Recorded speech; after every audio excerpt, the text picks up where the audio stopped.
into the woman's mind, and all men have probably heard that a woman wants a man to be confident and funny. But is there a difference between what women say they want and what they actually want in a man? I think there's a lot of peer pressure on women to want a certain type of man, especially I would say in the last 20 years. It was very acceptable maybe 50 years ago, even 30 years ago, for a woman to say, oh, I just want to be swept off my feet and rescued by a knight in shining armour. And then women, which I'm very happy about and very proud of, have done very well, and they've managed to not have to rely on a husband so much or a boyfriend. They can get their own property now, so forth.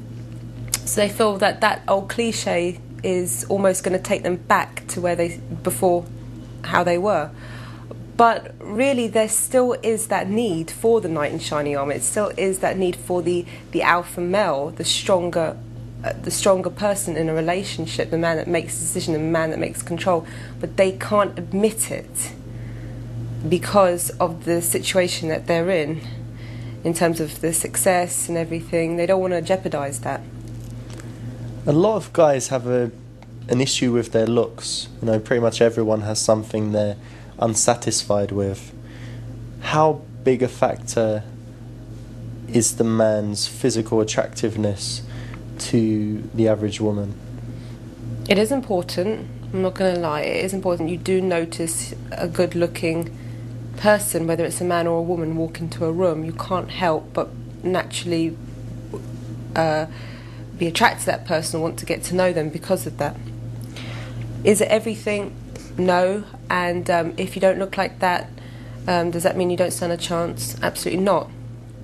At the end of the night, I've seen a lot of very handsome men go home on their own, and their ugly mates, who had a lot more confidence, were a lot more cocky, a lot more sure of themselves, are going home with the women. So no, it's not everything. Definitely not.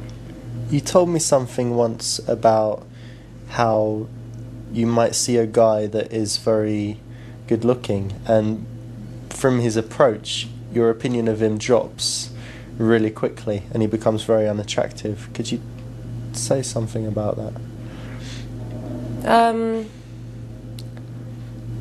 That has happened quite a lot of times. I've looked at a guy, but the problem that a good looking guy has is when you see a good looking guy, the girl thinks, okay, bingo, let's see if he has everything else now with it. It's almost he has even more to follow up with. And you look at this image and think, wow, and then suddenly he's like, he has nothing to say for himself. He has not a lot of confidence. He's looking around the room too much. He doesn't know what to say. And you can see, well, he's actually just relied on his looks the whole time. And to be honest, it's not very sexy, just the outside, and there's nothing inside. Men, when they look around a club, they decide straight away which woman they would sleep with and which they wouldn't. Do you think women do the same thing, or are they thinking different things when they look at the guys in a club? I think women try to do that. Women say, oh yeah, tonight I'm going to go out and I'm just going to pick up a man and la-di-da, but it doesn't really happen that often. And when they say it, they usually, no, they're not just really picking up a good-looking guy. They're not. There has to be more to it than that. So what are they thinking when they look around the club? They're not thinking, oh, I'd like to have sex with him. Are they thinking he looks confident? Are they thinking he looks fun? What kind of judgments are they making when they look around the room? They're looking, I think, a lot of the time for the guy that has the most women around him. They're listening out. If there's lots of women going, oh, he's good looking, he's fit, he's nice. They're listening to that. It's like it's building up like a kind of some sort of an illusion around him, and you want a part of that. It's like the emperor's new clothing. You know, you want to have you don't know even. It's just for some reason this guy has loads of women around him, and you want to become part of that. They're looking at how a man holds himself very much, how much power he has. Women are very attracted to power, to be honest, more than looks, I would say. If a man walks in and he looks like he just gets instant respect from everyone and everyone's looking at him, and that can be much more than just a very good-looking guy standing on his own at the end of the bar with no one around him. Definitely.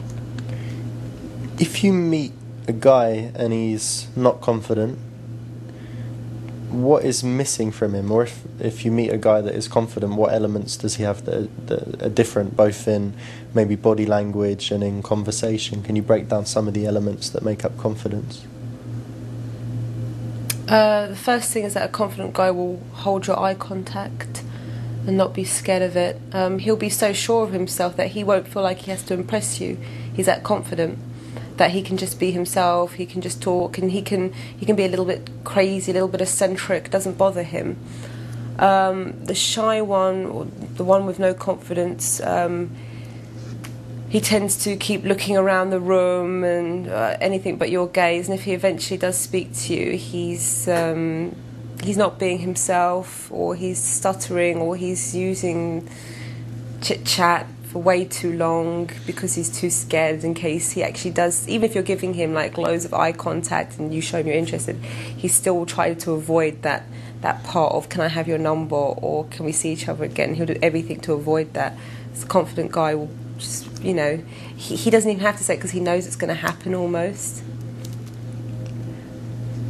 In a conversation, so he's come and he successfully started a chat with you.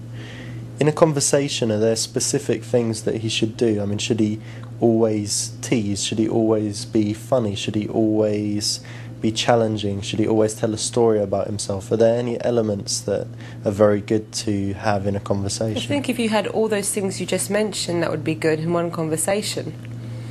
You can't just be for like about an hour making a girl laugh. You can't just do that. But it would be good to make a girl laugh. It would be good to challenge the girl. To make the girl think, to make the girl question certain things. You know, a bit of chit-chat's okay, but I'm really not a big fan of it at all, because it's just like another safety net, isn't it? Let's just carry on talking about the weather, let's just carry on talking about what you do and where your last holiday was for another hour, and that means I've had a really nice, long, light conversation with you. So really all those other things are much more what makes a real conversation go, rather than just chit chat. If a guy thought of a girl like